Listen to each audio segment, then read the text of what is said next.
Summertime na. Ready na ba ang lahat? Ako ready na. Look at my outfit. Pati yung mga gagamitin namin sa swimming, lahat nakahanda na. Sigurado ako, pati kayo, naka-ready na rin, di ba? Pero ang tanong, yung mga sasakyan ba na gagamitin ninyo naka-ready na rin? Konting trivia muna tayo mga bossing. Alam nyo ba na ngayong summer, isa sa pinakamalaking reason ng mga vehicle breakdown sa kalsada ngayon ang overheating? Kasi nga, since summer ngayon, mas mainit din ang panahon kaya mas umiinit din ang makina natin. Lalong-lalo na kapag long drive, kaya pinakamaigi, i-check nyo muna yung condition ng ating mga sasakyan.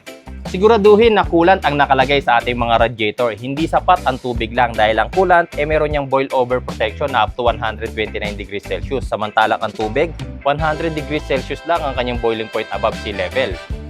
At syempre, yung coolant na gagamitin natin is yung globally recognized and yung matagal na nating subok, Prestone coolant, dahil ito lang ang may 5 times protection. Siguradong compatible din ito with Asian cars at hindi nakaka-void ng warranty.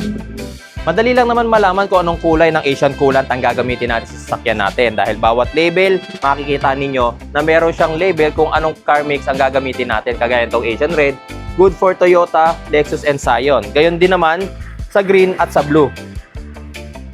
Ang tanong, sir, paano yan? Chinese car yung sasakyan ko o kaya electric or hybrid? Marami kasi ang naka-hybrid ngayon dahil sa sobrang mahal ng gasolina. Kung titingnan nyo yung label ng ating mga Prestone Asian coolants, wala nga dyan yung car mix ninyo, di ba? So anong gagamitin ninyo? Ito lang yung napakasimpleng sagot ko dyan, guys. Tignan nyo kung anong kulay ng coolant ang nakalagay sa radiator at sa mga reservoir ninyo. Gaya nitong sasakyan ko, this is si Geely Okavango mild hybrid. Kulay pula ang coolant na nakalagay dyan. So, ang gagamitin ko, Prestone Asian Red.